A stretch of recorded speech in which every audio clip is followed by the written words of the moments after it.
Hello. Let's talk about the movie Zombieland, a fantastic comedy parodying the zombie genre of, what is naturally a horror genre into a comedy action horror. A very wonderful film. I loved it. I remember going to go see it in theaters. We had a great time. I remember the audience there. It was a great audience. Like, the room was almost completely packed. We were just having a rip-roaring time. Everybody. I mean, there were very few moments when we weren't like laughing or just going so crazy. It was just a great audience.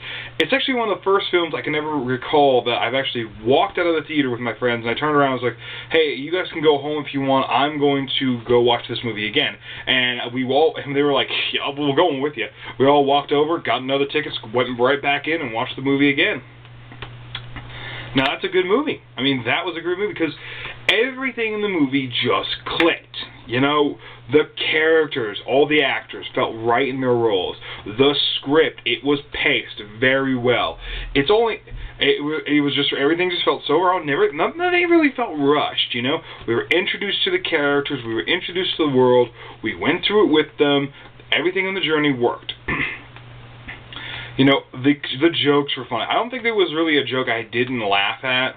The really somber moments, like when you learn about the characters' backgrounds, like Tallahassee and his son, those are really good moments. Like, in all the midst of all this comedy, they fit in a moment about his son that really worked, and it hit on such an emotional level. And it wasn't like you were bawling and the kind of like, oh my god, but you felt very connected with him. You felt connected with all the characters.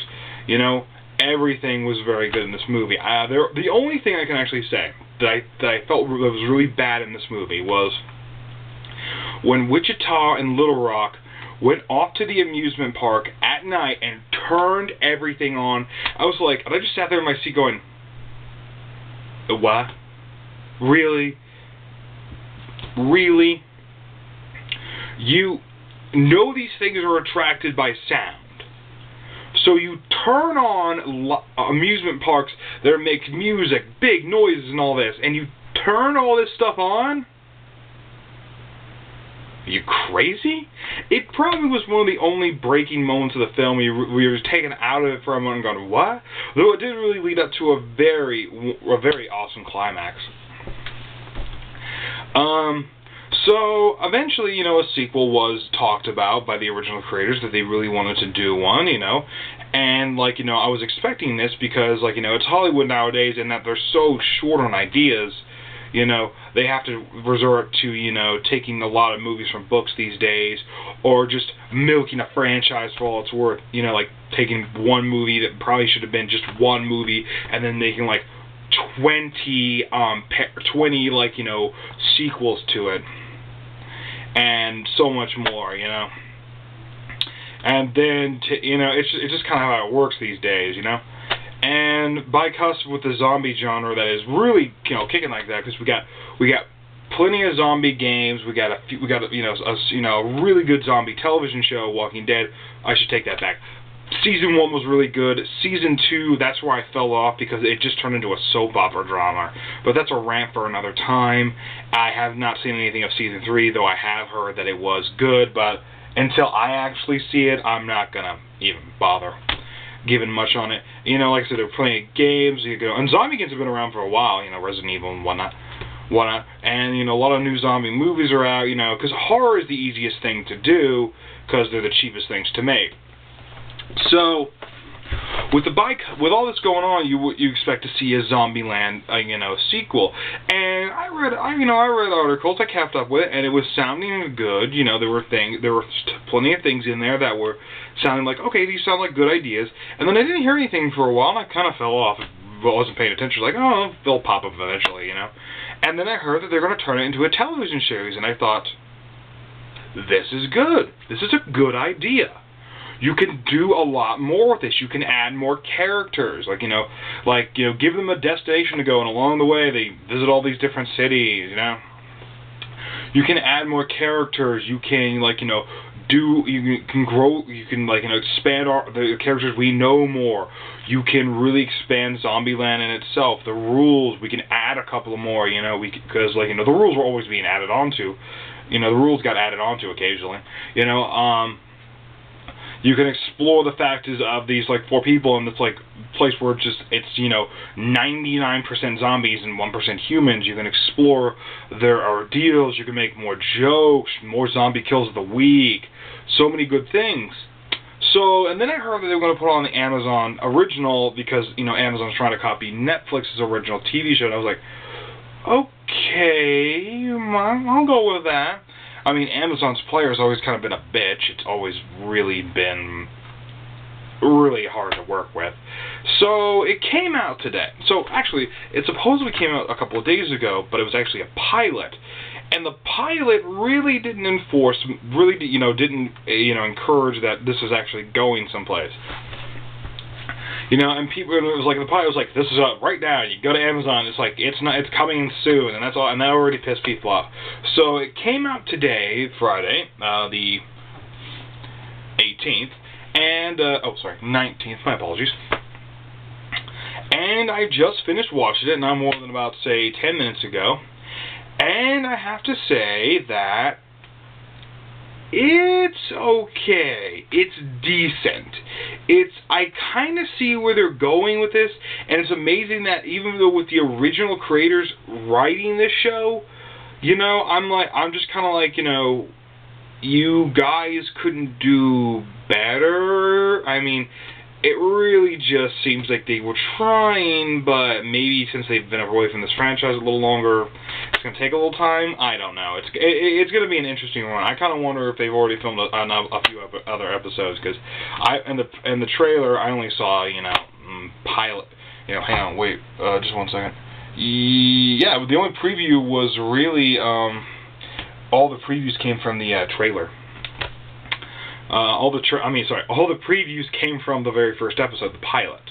So it's going to be interesting. So let's just get right into it. The show itself has good ideas. It has points where I was actually smiling, you know, not laughing, but, you know, smiling. Okay, that's funny. It's not making me laugh, but it's funny. You know, the first 3 minutes, I'd have to say, of the show were probably the main point, really. It's like, we start opening with these 2 people talking about their day, and in the background we have like all this zombie shit going on, like zombies eating people, jumping in people's cars, trying to kill them. I think one of the funniest parts was a car was driving away and it actually collided with another car and the zombie's body came off. And one guy ran by and he was on fire, and this person was like talking about, saying, oh, it was such a horrible day. Like I got out of bed and my coffee maker wasn't working, so I had to go to Starbucks, and my phone fell out of my lap and it got on, it cracked, and it was a new phone. I just got the new plan, and an app was missing, and you know I couldn't get the right coffee, and I got the wrong coffee, and I'm like supposed to talk, and it was really a whiny guy. I really wish I could remember what the actor's name was. I don't really want to look it up right now. But I really never liked him in general. The only things I could say, if you've seen the Grimm episode 1, he's the perpetrator in that weird guy in the log cabin who acts like a pedophile, but he's really a werewolf waiting to fatten up the girl. But he really comes off as a creepy pedophile. Grimm is another show which I did watch. I got maybe halfway through it, but it's just one of those shows where it interested me, but it slowly got boring after a while. But yeah, I can't remember it. And he was also in Employee of the Month. That's a funny movie. Check it out. If you've ever worked in retail, you'll understand that movie a lot more. So, and then the actor who plays Tallahassee now, God, I should have looked up his name. Wait, maybe it's here.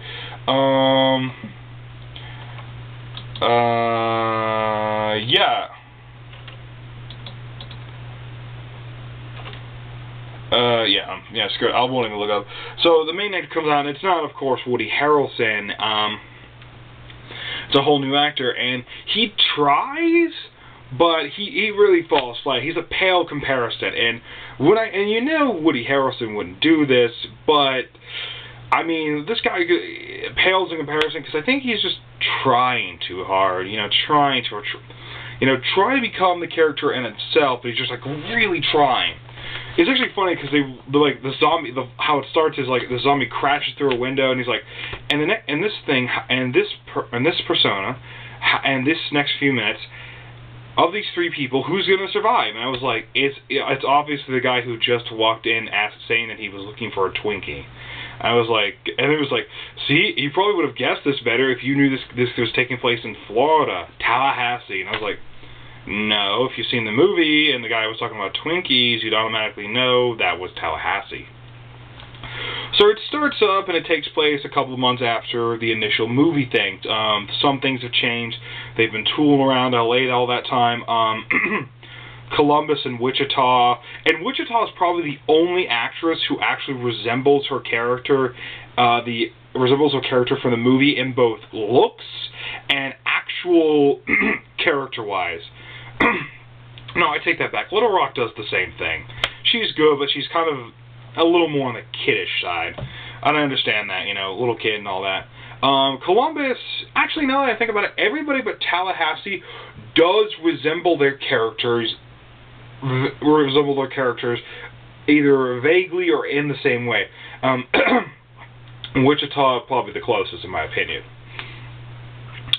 So they start up, and we find out that Columbus and Wichita, it's split off. They're now back at odds with each other. He's like, I want to be your boyfriend, but she's like, no. I was like, yeah, we got to keep this romance going. You got to rekindle the romance for the show. And you can really tell that the budget has been taken down, and not in a good way. Not like, the budget's been taken down, but they're using it wisely. It's like the budget's down, and it's really not taking that much of a look at it. And we also introduce a new character named Detroit. Detroit. This is the oddest character in the show. She's a voice only. She's the OnStar operator for the car. Yeah, you heard me right. She's the OnStar operator. She's working still at OnStar as if she's getting paid. And they talk to her, and they're like, hey, what's up, Detroit? She's like, yay. She's obviously a black woman. You can tell. I've heard the voice before. I should have looked up her actors. I'm an idiot. But she's like, thank you for using OnStar. And I'm like, it's a zombie apocalypse out there, and you're still at your job? I can almost understand that she's working from home, but still, where is she getting the electricity? Where is she getting the power? Where is she... Same difference. Where is she getting the tech for this? It makes no sense. I'm just like, what? It's just the oddest character, and she is interesting, but it's just so odd. So she tells them that, on the East Coast, on Fisher Island, there's a colony there of people with it's totally zombie-free. And they're all like, well, maybe we should, they're all like, let's go, but it's like, 55,000 miles that way, And they're like, well, why don't we just start up our own way and get some people together, And so that's how the old episode goes, of them looking for people to join. And this could be considered as spoilers, but every person they find does end up dying. And it's literally the third survivor that actually has the funniest death and the funniest moment. Literally, it's like everything when they meet the third survivor beyond, that's the best parts of the show. Like the last good 10 minutes. And I'm like... And like, it's not like the whole show is bad. That's what I'm trying to convey here. The show is not bad, but it's really not good either. It just leaves you wanting to watch the movie. But there is promise in this show. I honestly am I'm probably going to continue to watch it if they make it available. I don't know if it's going to be free or for pay. I'm assuming for pay. I'll probably only watch up to maybe a point and then give up. If it's bad, I'll know when I get there. But the show in itself is funny. The only thing I have to say is this: they up the cursing a lot. Like it's on the website, so let's say they're like, let's say fucking shit all this time. I was like, I don't remember there being a lot of cursing in that movie. I could be wrong. It's actually been maybe a year since I've seen it, and being a big fan of the movie, you're like, wait a minute, you say you're that big of a fan, but you can't remember how much cursing is in there? And I honestly can say, yeah. I can remember scenes, but I can't remember, how I wasn't counting how many times they were cursing. I'm really don't think they curse that much. But here they amped it up a lot. It's like, there wasn't, they were like, they were just saying fucking shit so much, it was getting a little annoying. The actors do their part. They're good, but again, the actor out of Tallahassee, he's trying way too hard. Everybody else is okay, but again, it's just trying to do it. I mean, maybe they'll become on their own. You got to give it time. The episode itself was funny. We're introduced back into the world. We're given a lot wider view. They went to a ton of different areas. It was all filmed in Georgia. I guess zombies in Georgia are just a thing. Note to self: get out of Georgia as fast as I can. So we got the CDC here, so why not? But all in all, the show is really okay. I honestly would say check it out. It's free on Amazon's player. Really rate it for yourself. But everything just kind of goes along at its own pace. It does have funny moments. Best parts again were at the end of the episode. And it just really is just an okay show for the pilot. It may become better, it may become worse, but all in all, it's an okay show. It does have some good heartwarming moments, kind of like when they meet the second survivor and she shows them pie, and they're just devouring this pie. And it's like one of those really heartwarming moments where, like, yeah, it's like the thing, treasure the little things, And then there was this part of the beginning where they were watching a fireworks show, and they were like saying that something was missing, and they were talking about it was the people, and things are better with. Certain things are better with more people around. A fireworks show is definitely one of them. So that's why they went to go find more people. But all in all, it's a decent show. I definitely will be checking it out more. I'll know if it's bad. I'll probably bail at one point, And if this actually gets any views, which I doubt, I'll actually do more. I've never really done reviews before, but if anybody actually, says, hey, we like this review and we want you to check out the next few episodes before we actually check out the show, I'll do it. But I doubt I'll even get 5 views on this. Well, that's basically it. And if anybody really didn't say you really didn't talk about the show much, just because really, it's kind of one of those you got to experience for yourself if you're a fan of the movie. It's like, I can only say that it's good, and really, you just gotta kind of see it for yourself. So, thank you. I hope you enjoyed this, and have a good day.